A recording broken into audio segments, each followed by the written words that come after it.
Bismillah, Assalamualaikum warahmatullahi wabarakatuh. Saya Salsabila Hilwana dengan nomor NIM 24212140 dari Prodi Pendidikan Guru Madrasah Ibtidaiyah semester 2, Stit Hidayatun Najah, Bekasi. Di sini saya akan membawakan tugas UAS Sejarah Peradaban Islam yang diampu oleh Ustadz Muslim MPD Rahimahullah dengan materi Perang Uhud.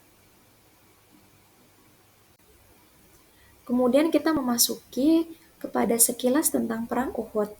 Pertempuran Uhud adalah pertempuran yang pecah antara kaum muslimin dan kaum pagan Quraisy pada hari Sabtu, tanggal 23 Maret 625 Masehi atau sekitar 7 Syawal 3 Hijriah.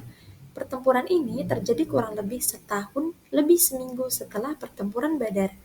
Tentara Islam saat itu berjumlah 1.000 orang namun dihasut oleh Abdullah bin Ubay, pimpinan kaum munafikin dari Madinah, sehingga kaum munafik saat itu mundur dari medan perang yang berjumlah 300 orang, sehingga jumlah tentara kaum muslimin yang mengikuti perang Uhud fi sabilillah yakni berjumlah 700 orang, sedangkan tentara pagan berjumlah 3.000 orang.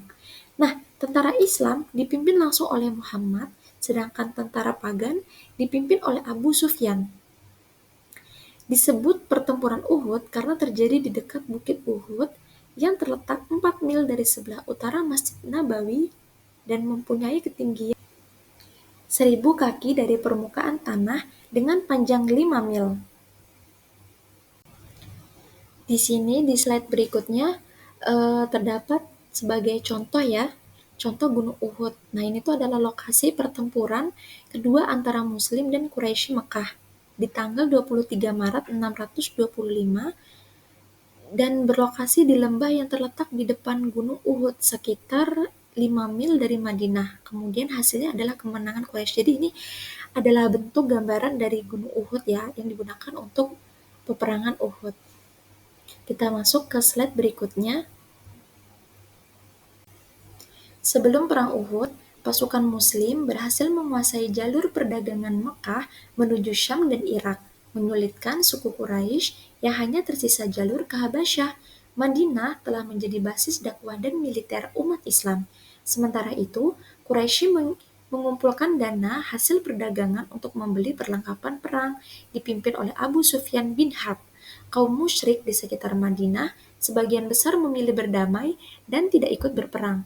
Kaum Yahudi di sini, eh, kaum Yahudi Madinah juga telah terusir atau berdamai dengan umat Islam. Setelah itu, setahun setelah kekalahan di Badar, Quraisy menyiapkan pasukan besar berjumlah 3.000 orang, termasuk 15 wanita, 200 pasukan berkuda, 700 berbaju besi, dan 3.000 unta.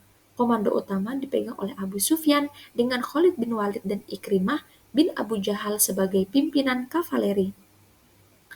Al-Abbas bin Abdul Muthalib mengirim surat rahasia kepada Nabi Muhammad SAW untuk memberi informasi tentang pergerakan musuh. Rasulullah SAW segera bermusyawarah dengan para sahabat dan menetapkan Madinah dalam kondisi siaga penuh.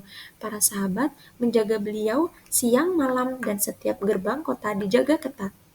Nah, pasukan Quraisy akhirnya tiba di dekat Gunung Uhud pada hari Jumat 6 Syawal 3 Hijriah dan berkemah di wilayah Ainain.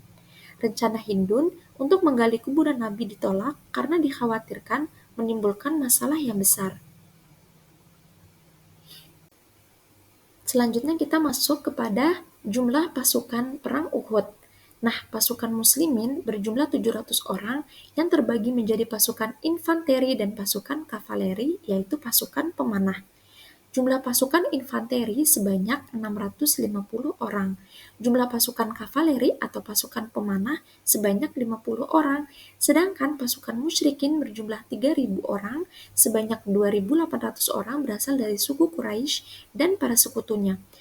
Sedangkan 200 orang tentara pasukan berkuda dipimpin langsung oleh Khalid bin Walid yang berasal dari suku Quraisy.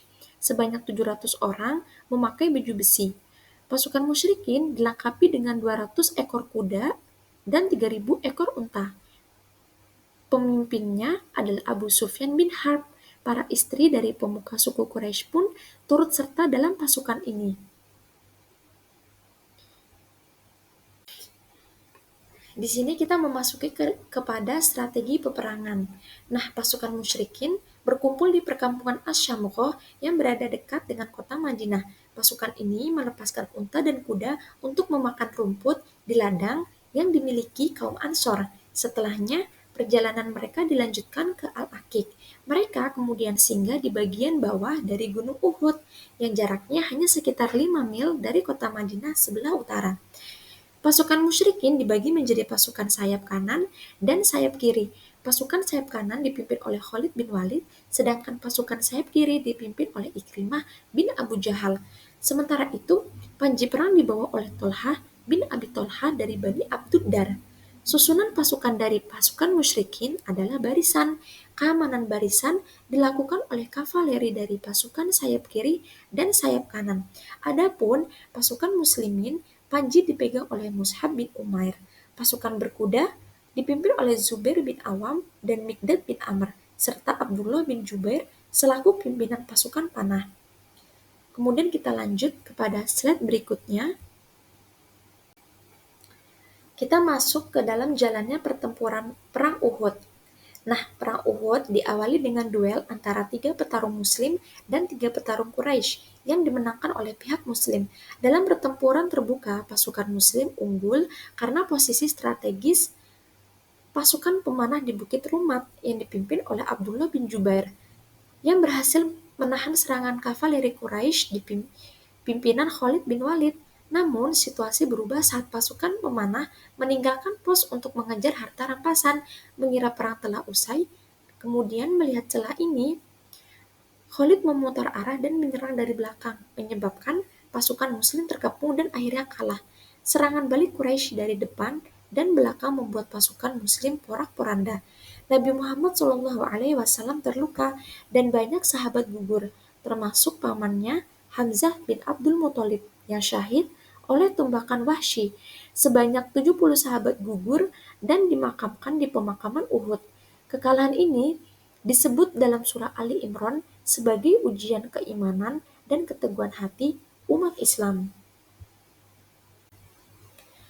Ini kurang lebih gambaran Jabal Rumat ya, bukit pemanah Muslim dan Gunung Uhud. Jadi di tempat inilah para sahabat dan Nabi melakukan perang Uhud melawan musuh-musuhnya. Kurang lebih seperti ini gambaran yang bisa kita sampaikan untuk gambaran teman-teman ya. Mungkin ada yang penasaran bagaimana sih bentuknya Jabal Rumat atau Gunung Uhud itu. Jadi di sini kita tampilkan sebagai contoh. Kita masuk ke slide berikutnya. Kemudian pasukan Quraisy pun merasa puas dan bergembira atas kemenangan di pertempuran Uhud. Lalu mereka kembali ke Mekah, sementara Nabi Muhammad SAW mengkondisikan kembali pasukannya dan melakukan pengejaran bersama sahabat sejauh 10 km untuk memastikan kepulangan pasukan Quraisy. Seluruh sahabat dalam keadaan sebagian luka berat mengikuti perintah Nabi berjalan dalam kondisi lelah dan sakit dengan tetap ikhlas.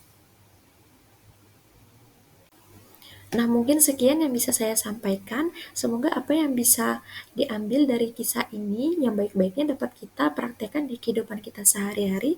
Kemudian kita dapat mengambil ibro dan manfaat dari kisah Perang Uhud ini. Kurang lebihnya mohon maaf, saya Salsabila Hilwana pamit undur diri. Wassalamualaikum warahmatullahi wabarakatuh.